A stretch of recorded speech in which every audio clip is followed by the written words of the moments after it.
There are now more than 118,000 cases in 114 countries, and 4,291 people have lost their lives. Thousands more are fighting for their lives in hospitals.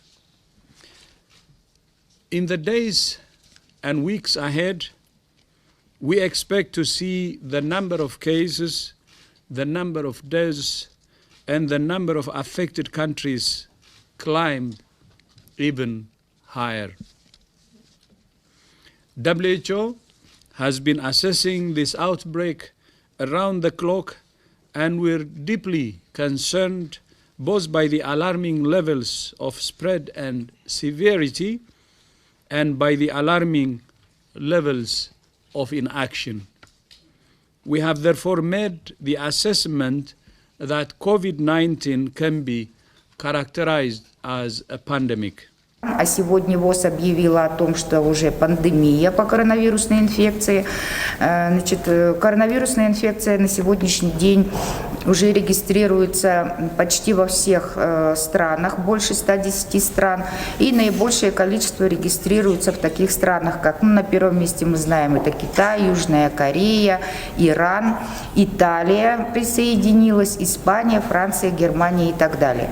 Поэтому все люди, которые приезжают к нам из этих неблагополучных стран, они должны, значит, обратиться в свое медицинское учреждение по месту жительства, поставить в известность в том случае, если, как-то вот мы их пропустим в аэропорту или как-то, и самоизолироваться, вызвать врача на дом, а не ходить в поликлинику, и на 14 дней им будет выдан больничный лист. Дети тоже не должны будут посещать, значит, учебные заведения, либо же детские садики. Случаев коронавирусной инфекции в республике не зарегистрировано и продолжается работа. Службы санитарно-карантинного контроля в международном аэропорту в городе Якутске продолжается мониторинг, двухкратная термометрия всех прибывающих рейсов международных.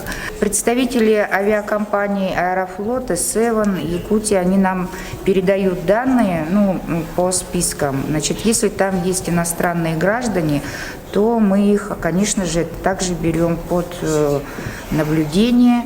И все лица, которые пересекают государственную границу, к примеру, через Москву или Владивосток, они также, эти списки к нам поступают. И затем уже мы передаем эти данные в лечебные учреждения с тем, чтобы они взяли их под контроль, под медицинское наблюдение. От начала года мы проверили и приняли 25 международных рейсов, 2500 человек, прибывших из Китая, Южной Кореи.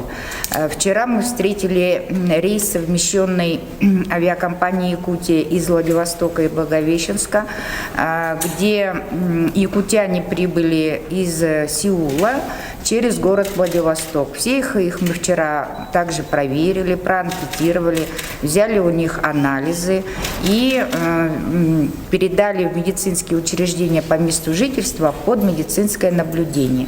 Все они проживают в хороших условиях, то есть не скученных, не в общежитиях, поэтому они оставлены на карантин под медицинское наблюдение на дому. Медики с поликлиник будут за ними наблюдать в течение 14 календарных дней. Теперь уже рекомендую всем гражданам нашей республики воздержаться от поездок за пределы Российской Федерации.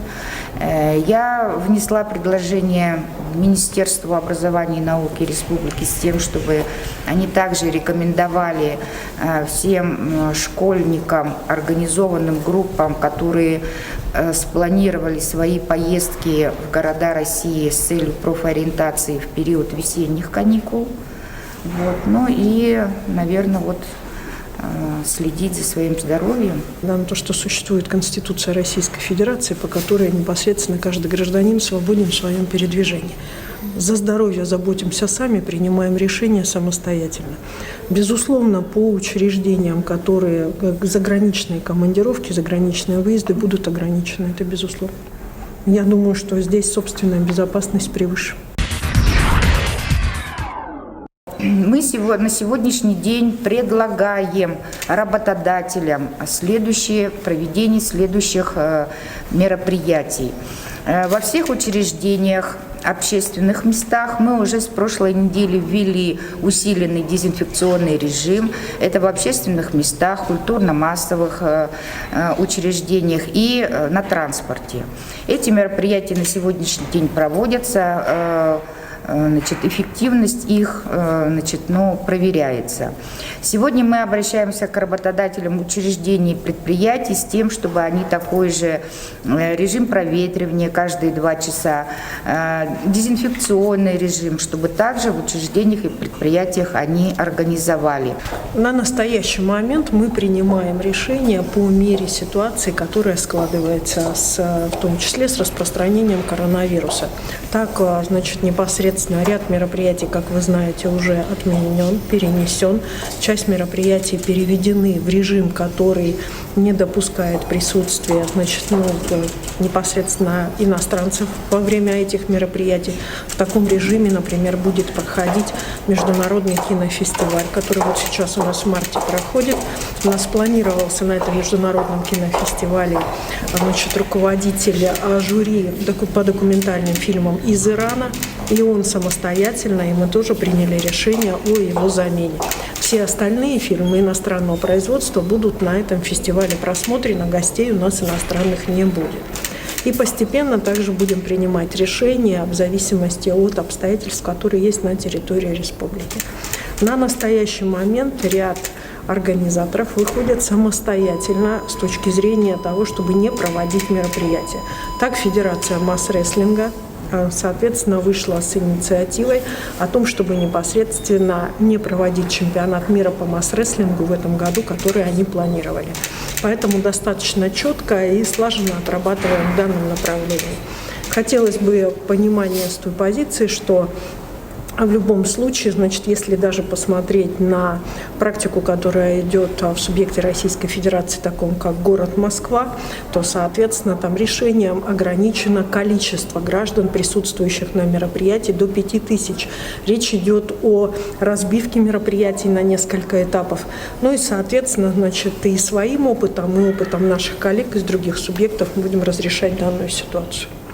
Нужно сказать, что уже как 2 дня на Министерстве здравоохранения Республики работает горячая линия. Соответственно, туда можно обращаться, потому что иногда возникают разные ситуации, в том числе указаны неправильные адреса, или же, там люди могут не находиться в то время, когда к ним приходят медицинские работники. Просим оказывать в данном вопросе полное содействие. Безопасность граждан, здоровье граждан, прежде всего их, в том числе здоровье как таковое.